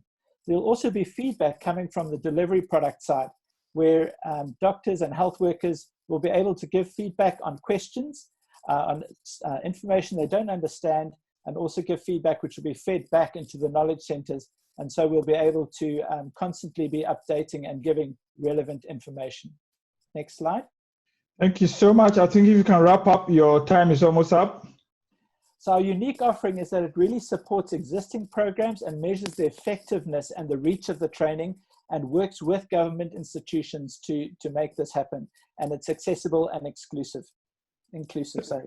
Thank you. It's time for questions. Can you say something about the mental health resources? If somebody raises their hand and says, I'm having trouble, what? Thank you very much. So we know that healthcare providers in Africa don't have access to mental health support, and they are at very high risk because of the tragedy they witness. So we will be having an expert in mental health and psychologist whom they can book an appointment and they give them consultation. Thank you. I'm really glad to hear that you're looking to provide mental health support to healthcare workers. But where will these mental health providers be coming from? Will they be paid for their time? How they will be providing culturally appropriate mental health support? Good question. Thank you for a good question. So we plan to partner with the country national Ministry of Health. So their local physicians, their local experts will be the one whom we will hire. And this program, then they will be the one to provide the mental health support and even the other support. And we believe that this will be culturally appropriate for those specific communities. Good. We have time for one more question. Okay, so no more questions. Thank you so much for your presentation. We'll move on to the next team. Get ready as our judges put their score together. Team PPE, you'll be next up in the next 5 to 10 seconds, so get ready. Is anybody from Team PPE here? I'm here, Milind here. Okay, all right, so get ready. You guys going shortly. Okay. And after Team PPE will be Team Community Health 004. So Team PPE, you'll be going shortly. Just give us a few seconds.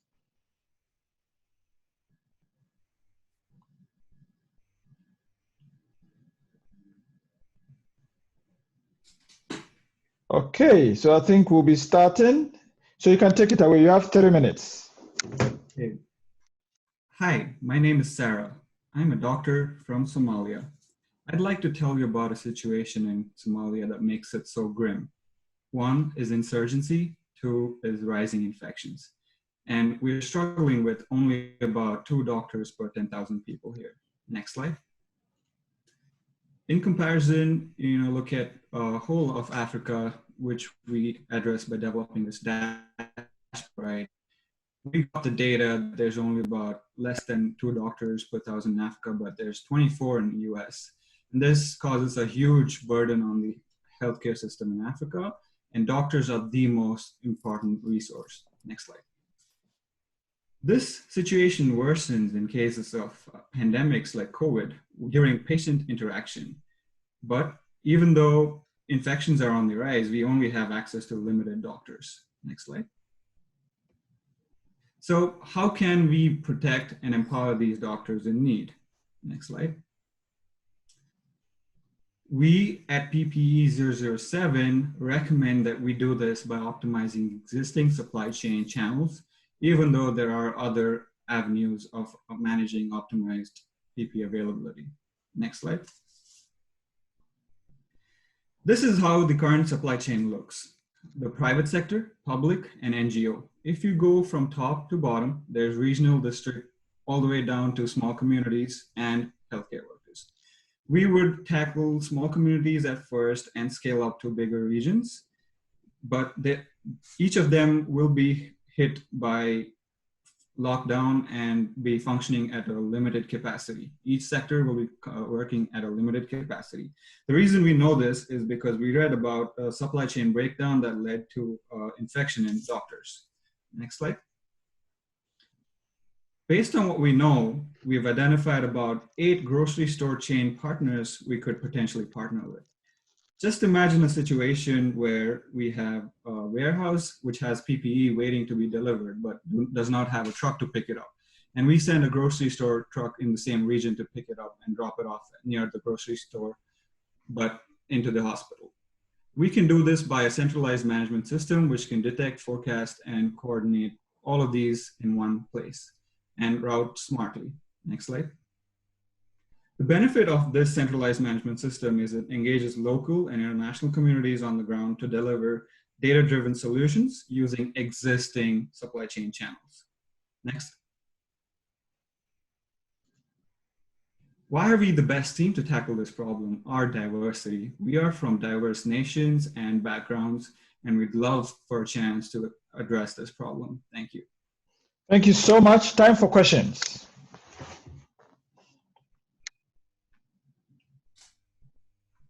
So where are the points the data is being captured? This notion of kind of PPE-oriented supply chain control towers has been circulating a bit, and it can be quite complex. Could you repeat your question? How do you think about where are the points the data is being captured to track PPE? So firstly, the problem was identified by various data points which show that, can you go to the first slide, please? First or second slide. So sorry, just to be specific, I'm asking about the technical solution, not the problem. Okay. The problem is clear.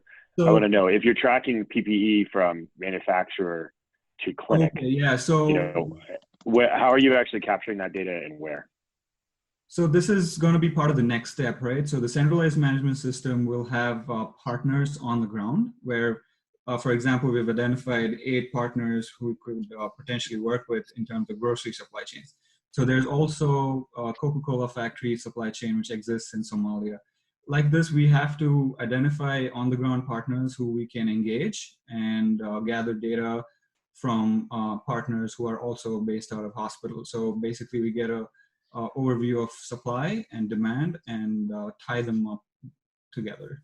And I would like to add on that we're going to start with local suppliers first into some of the most hard-hit and vulnerable communities. But as this platform scales, we discussed this briefly, but we can also host data and more technical services using Amazon Web Services, which just opened a new region in South Africa. Okay, thank you. Any more questions from our judges? I have a quick one. How do you know that the trucking part is the rate limiting constraint on the PPE availability? Well, essentially, it need not be trucks, but the transport is not getting there. We have read reports where, PPE is just sitting in warehouses or at ports even, which have ports, countries which have ports, but are not able to be delivered on time. The quantity of this package may not be huge, but it needs to be there on time because there's very few doctors and they need it on time. So if they're sitting in warehouses or ports, we can get permissions or help from local authorities to get them released. And also add one thing to this. So this is just a part of the whole system. So we want to optimize this network, but it's just one part of a big system. All right, thank you so much, Team PPE. We'll move on to the next team. Team C for Community Health, get ready. You're giving our judges time to collect their scores. Is anybody from Team Community Health here? Yes, we are ready. Okay, sure, get ready. We'll start in the next 10 seconds. Okay.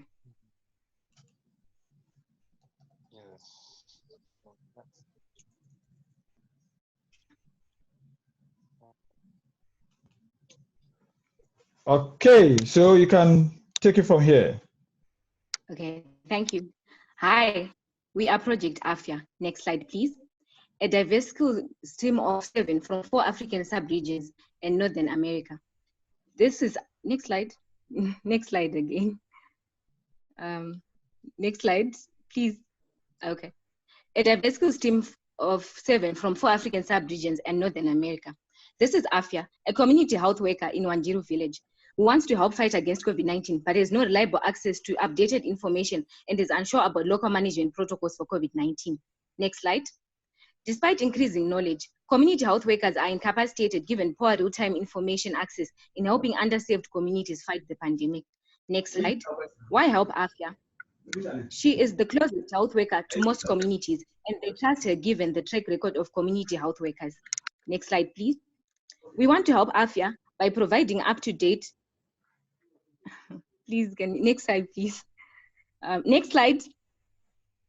We want to help AFIA by providing up-to-date real-time information in a cheap, sustainable, and user-friendly solution that builds on existing structures such as DHIS2. Next slide, please.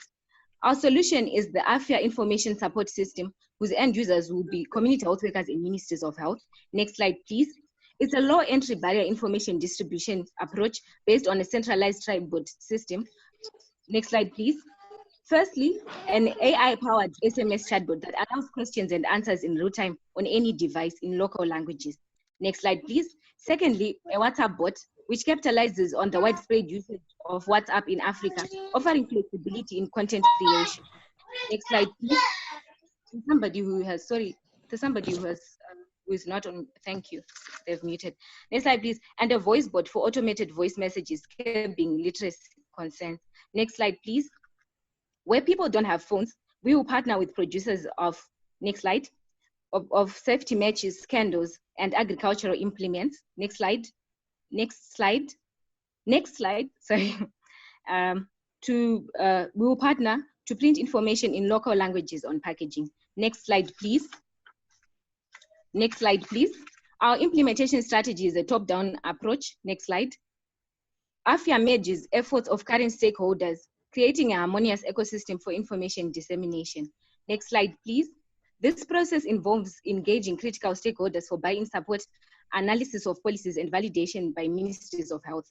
Plans are already underway to start implementation in Namibia, Kenya, and Malawi in the next week. Next slide, please.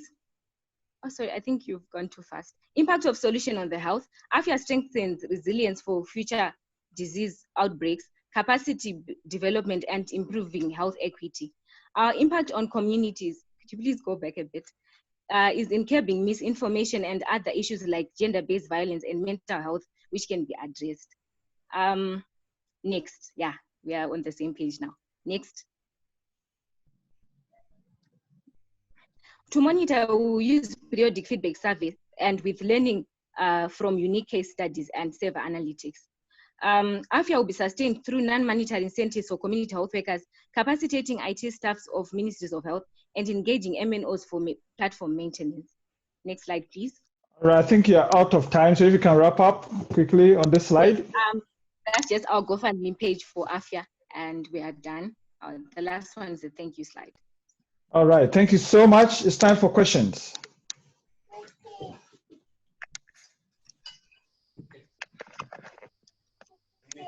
Have you talked? You presented a lot of solutions. Go ahead.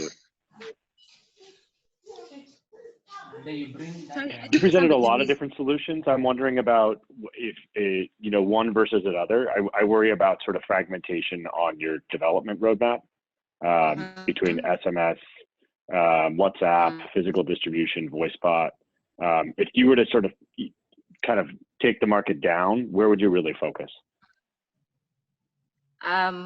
So I would focus first on the SMS because of its dissemination into remote areas and the matches and fertilizer companies where we can print information, communities people that do not have mobile phones as well. So that's where I would concentrate on. However, we had added these solutions because they are already existing. So it's not like you have to do much. And if the ministries of health are coordinated and involved in it, it's very much easy to use all three at the same time. We have time for one more question. I think it's a really clever idea to tap into the kind of commodity market that's reaching the last mile. Is it realistic, though, to actually print and deliver up-to-date materials that will be validated and relevant and used by AFIAs you're reaching? Okay, so that part of our solution is so that we give basic information about social distancing and methods people can use to prevent the spread of COVID-19. I'm sorry, my slides ran fast. You would have seen the part that we had mentioned that part. So it's just like the last a Hail Mary for places where there's no mobile phones. All right, Team AFIA, thank you so much. We'll move on to the next team. And the next team, get ready whilst our judges collate their scores. Team Cowell, get ready. You start in the, is anybody from Team Cowell here? Yes, I am. Okay, so give us about the next 10 to 15 seconds. We'll start shortly.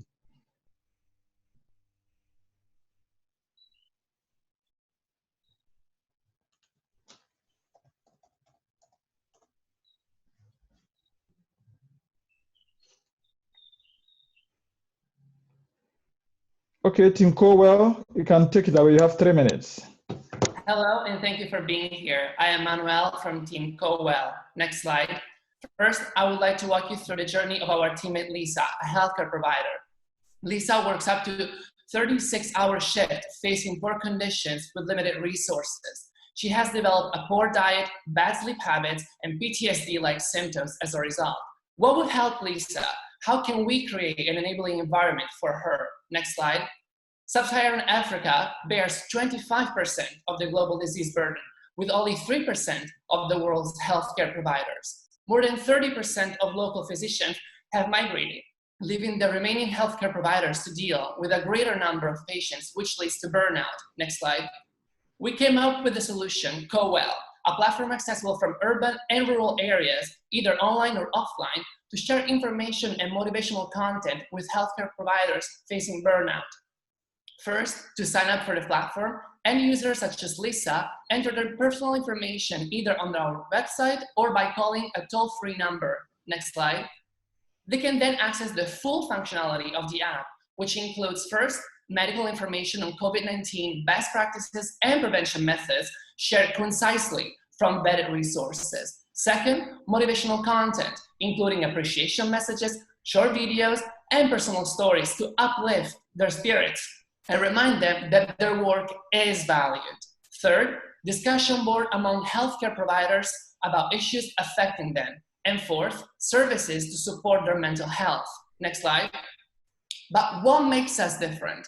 Unlike the alternative solutions available, we provide condensed, easy-to-read information created for healthcare providers. We have anonymous profiles to protect the user from the stigma around mental health. And we offer diverse content accessible in rural and urban areas and in multiple languages, thanks to an integrated translation system. Next slide. In order to implement Cowell, we will seek the support of NGOs and curate content from national health institutions, such as the CDC and Africa Union, relying on donations and volunteers to help curate and deliver the content. After development, we plan to launch Cowell through a beta launch in 2 African countries. Subsequent launch phases will consist of additional data aggregation, expanding partnerships, and launching in more African countries, all of which is achievable via volunteer outreach and benefactors. Next slide. Our multinational, multidisciplinary team that brought you Cowell would like to thank you all for listening. Any questions you may have are welcome. Thank you so much, Team Cowell. It's time for questions. Similar to core, do you call this, is this like a social platform? What do you think of it as sort of core, as an analog? Yeah, so basically we are thinking about 2 different tracks and we do not want to just stick to one medium. We want to reach as many people as possible, and because we acknowledge the diversity and the different levels of internet access of people in Africa, especially when it comes to rural areas, we want to use all channels possible, from letters to SMS, from an app to a website to a call center.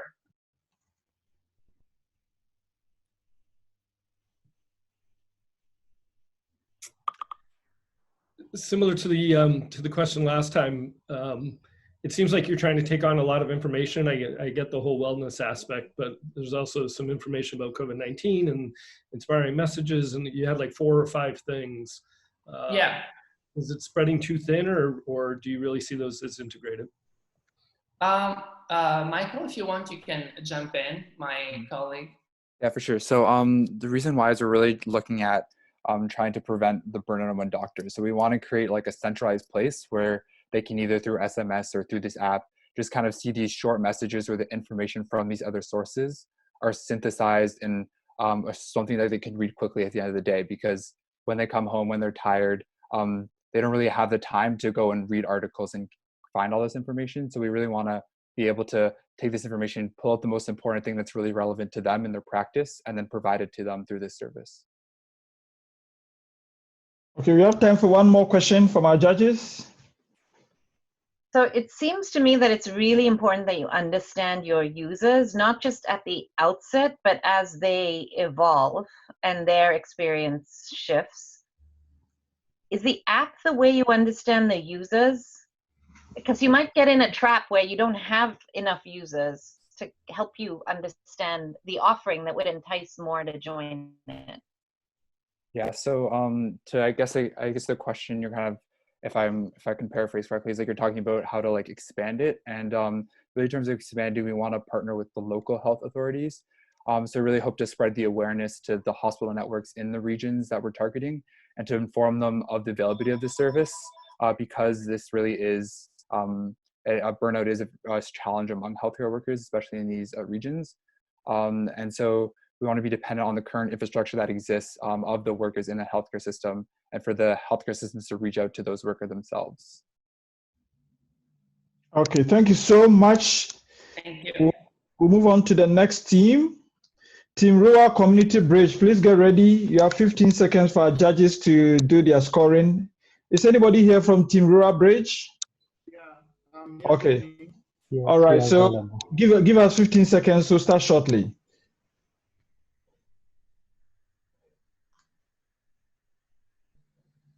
All right, good evening, audience. Yes, we'll start shortly. Your audio is a bit choppy. You might want to turn video off to improve the quality. Yeah. Kindly turn your video off so that your audio quality will be better.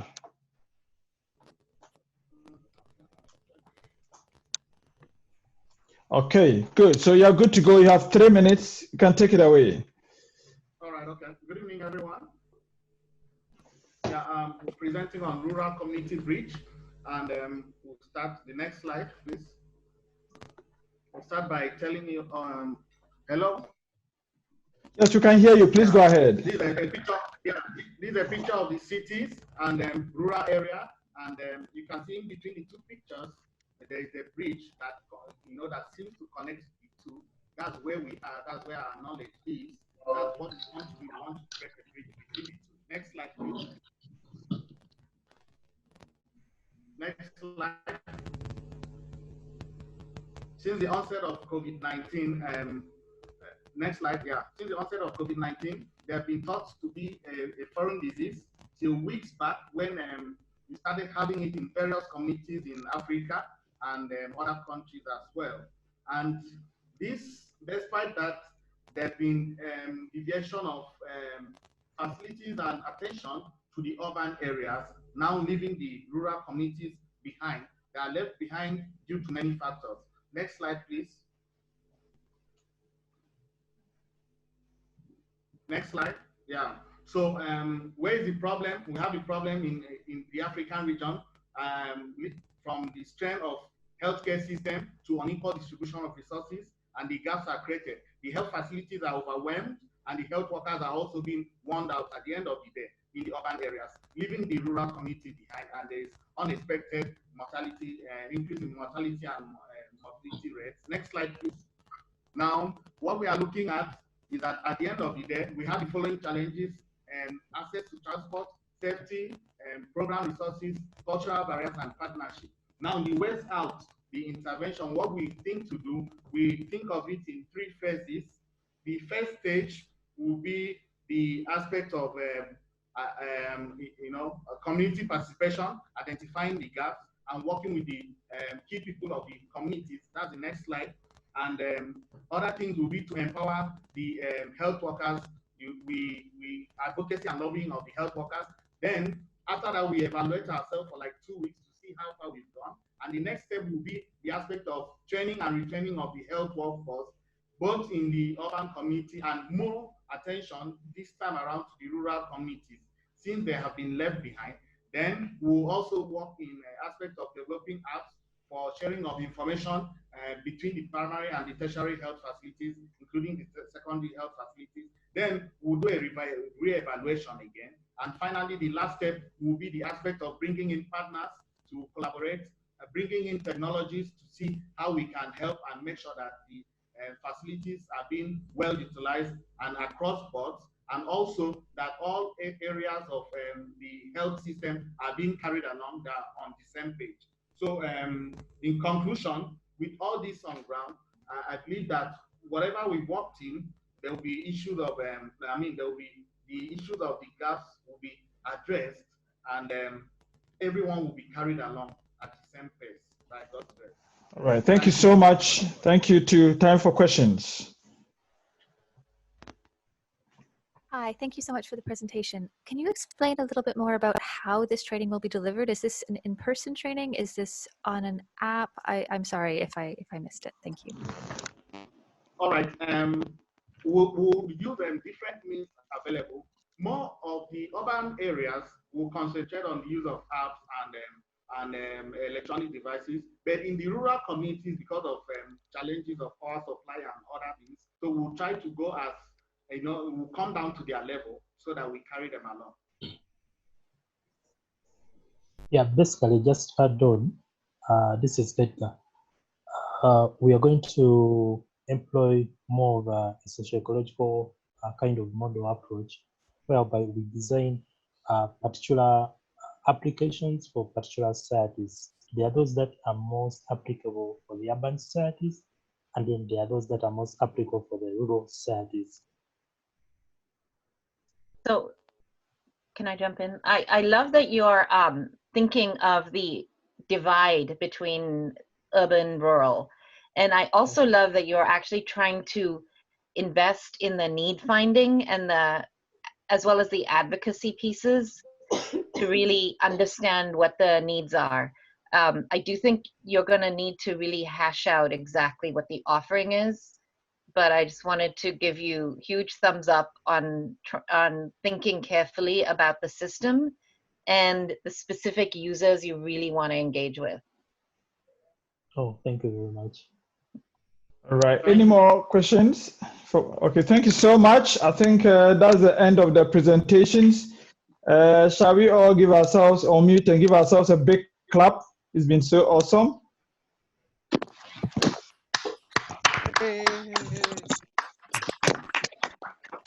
Dennis and Kat, too.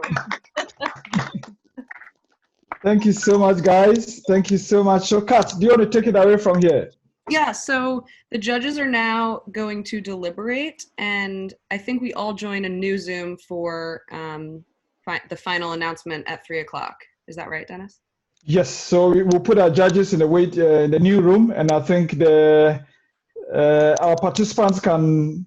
Yeah, so participants, please feel free to drop, and if you check Slack, there's actually a feedback form we would love for you to fill in, and we'll send out the 3 o'clock Zoom link shortly. Sure. Even in our channel, we sent there were a couple. There were a couple that we passed through that we were going to check in at the end. Yeah, I messaged Were we them able to both, find those? and they did not respond. Okay. So I think they're not around. Okay, just want to verify. Thank you, Nate. All right. Thank you so much. Thank you so much, our judges. So thank you so much, guys. We'll see you at 3 o'clock. So you can leave now, and then you join the other link that was posted in the group for the 3 o'clock final presentation and announcement of the winners. Thank you, everyone, for your presentations. Very much appreciated.